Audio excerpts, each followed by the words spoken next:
Yeah, I've been here now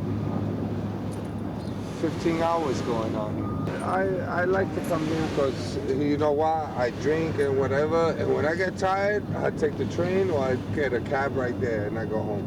You know, when you go to those other spots, there's complication, or you gotta wait for this, or somebody to drive you back, or, you know, you're out of your barrel. Because that's not an edible fish, it's a real oily, nasty ass fish. But the other fish, look. If I catch because I'm not gonna take it home anyway. I usually just bring them to the edge and I shake them off. Or if the other guys want them, they can have them. When we get something, the poles go what, and the wheel go, and they go screeching and everything. What ruins my day that if I don't got my alcohol and I gotta deal with Pops. Right, Pops? What would ruin my day? No alcohol and dealing with you, right? There is something surreal about fishing in the shadow of skyscrapers. On the fringe of one of the world's most aggressive and bustling economies, there sits a thoughtful fisherman, patiently watching the water, listening over the city noise, awaiting the ring of the bells to signal his first catch of the season.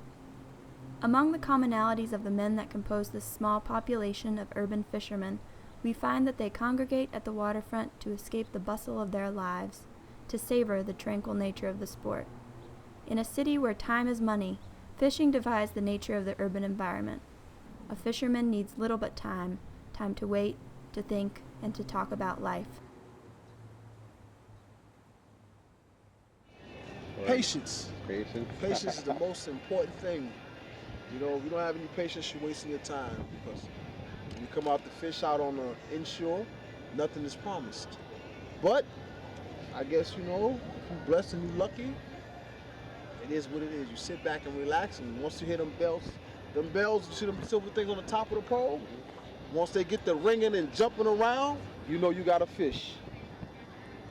So you sit back, let the fishing rod do the fishing. When the fish eat that big hook and that big piece of bunker, trust me, the bell gonna do the talking.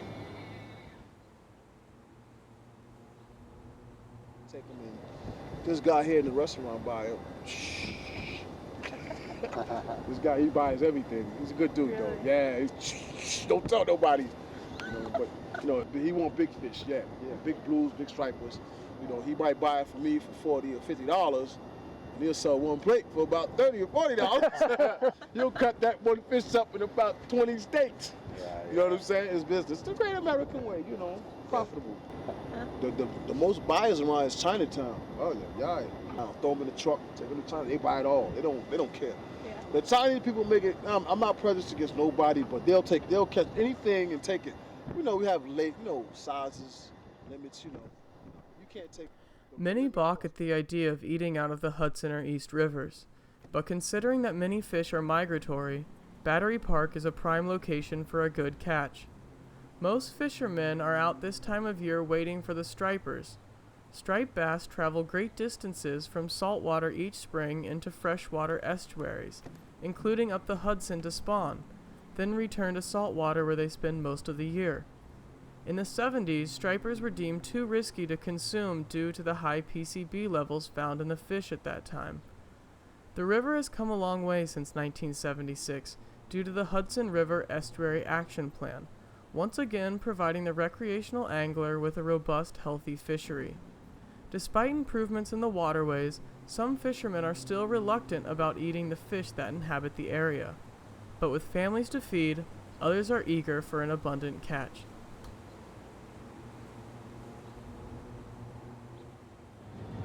When I come out here, I always assume I'm gonna go home with something. Right now I have two, but I'm being greedy. I want some more. I have 2 kids home. And 2 is just gonna feed me and my wife. Oh, you got fish already? Yeah, I got two blues. How long have you been out? I've been out since yesterday, 4 something yesterday. That's why my phone is off. I'm supposed to be home 7 o'clock right now. I'm supposed to be leaving at 7 o'clock. I need some more fish. You know, it's better for me to just catch my fish right here. I know it's fresh. I'm okay with that.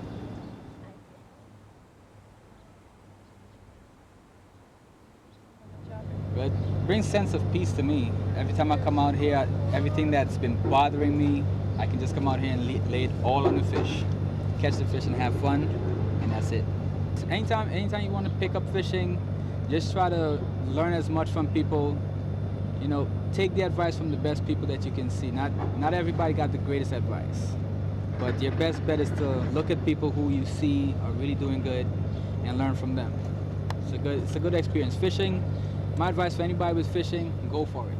It's the most peaceful sport that I know so far. Just as fishing is a slow, patient, physical activity, so is the transmission of this knowledge. The passing on of these traditions from one fisherman to another is part of the experience of the sport. Many of the fishermen that we met relocated from different parts of the country and the world. They all have their own stories, traditions, and techniques that they bring to the city. Even in one of the most urban areas in the world, fishing to them is a tradition worthy of keeping alive. Like a good story, it gets passed between friends and from one generation to another. I fell in love with it as a child. Caught my first big fish at about 5.5 years old. Fish damn near bigger than me. But it was fun, you know, and ever since then I've been in love with it. It's so beautiful. I enjoy it. Pleasure. A little skill, a little knowledge, a little wisdom, you know, and put it to work. After hours spent on the waterfront, we hadn't seen a single catch. At 8 a.m. on the first warm morning in May, our patience had paid off.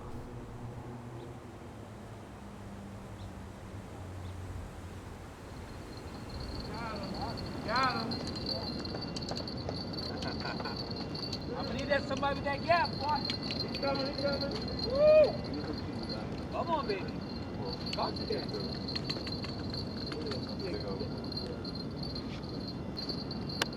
Come on, baby. Come on. Please don't get away from me. So you're gonna be a television star. You make it, you're gonna be a star. You too can be a star. Wrap around that powder. Come on. Come on. Nice. Yeah, we got a nice fish here. Whoa. Hello, Yeah. baby. Nice. I love you something special. That's a monster. Nice good old hole. Official. Let's get. Let me get. Can I just slide? It's going on YouTube, baby. Shoot, I'll take that. Got you. Local celebrity. Brad Pitt ain't got nothing on me right now. Yeah. Good catch. Good stuff. That's what it's all about.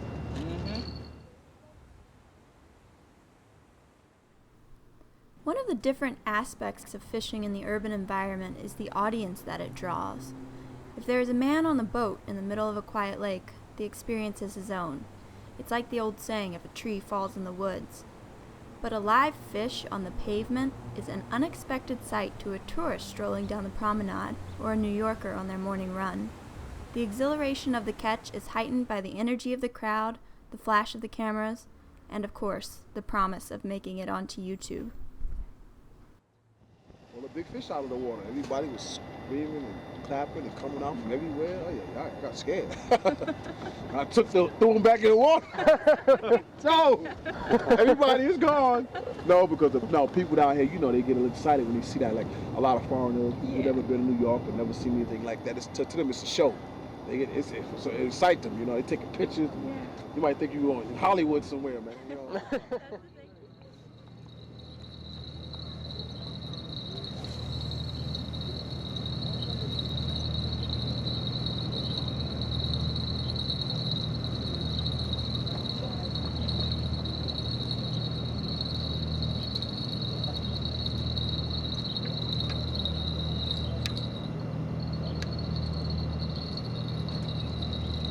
Hot, didn't it? Yeah.